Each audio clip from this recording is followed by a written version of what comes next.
What's going on, guys? My name is Atif with Atif Official, and in this video we're checking out the new Samsung Galaxy A56.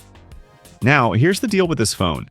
It's the top-tier device in Samsung's A series, their budget and mid-range lineup. RIP to the A70s, and it's crazy popular. So popular, in fact, that Samsung would prefer you didn't buy it. Why? Because it's way cheaper than an S series or FE model, but just as good. Last year, the A55 didn't come to the US.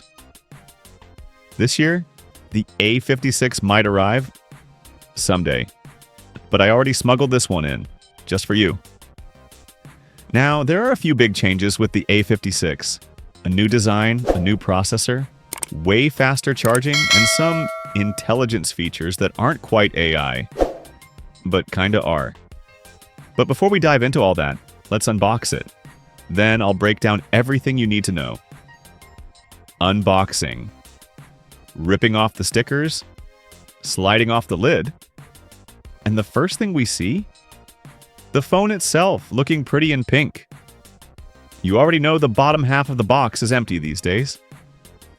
But tucked inside the lid, that's where the accessories live. There's a SIM tool, and wow, this cardboard packet put up a fight. Struggling in real time here, folks. Finally, we yank out the USB-C cable and a stack of paperwork nobody will read. Now let's talk availability. The A56 is out globally. Europe, Asia, Latin America, but for the US, Samsung says later this year. No exact date. Price? Officially $499 in the US, but third-party sellers already have it under $450. I'll drop links below if you're curious. Design and display. At a glance, this looks like every Samsung phone you've ever seen. But the screen? Now 6.7 inches, just a tenth bigger than last year thanks to slimmer bezels.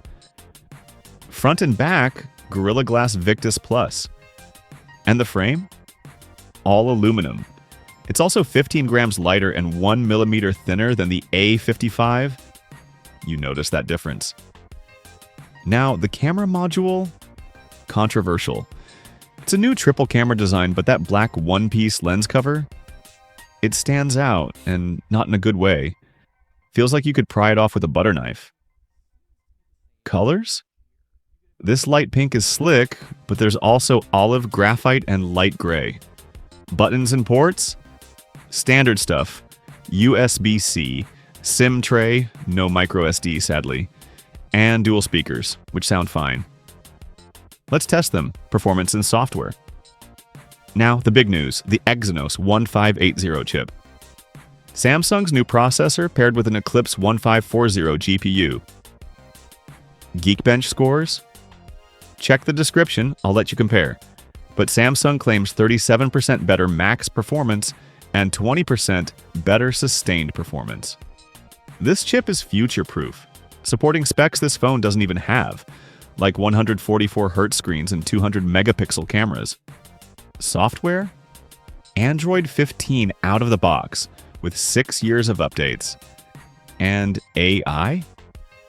Well, it's not Galaxy AI, just intelligence features like photo object eraser and read aloud.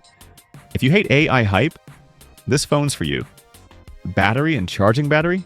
Same 5,000 milliamp hours, but charging jumps to 45 watts. 0 to 100% in just over an hour, if you buy a 45-watt adapter separately. No wireless charging, though. Bummer. Cameras. Camera hardware? Same as last year. 50-megapixel main, 12-megapixel ultra-wide, 5-megapixel macro. The selfie cam oddly downgraded to 12 megapixels from 32 megapixels. Photo quality? The rear cameras feel dull compared to Samsung's usual punchy style. But for casual shots, it's fine. So, is the A56 a massive upgrade? Number. But it's better.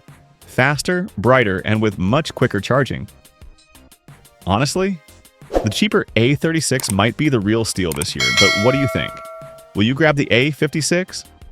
Drop a comment. Don't forget to follow Atif Official and subscribe. I'll see you in the next one.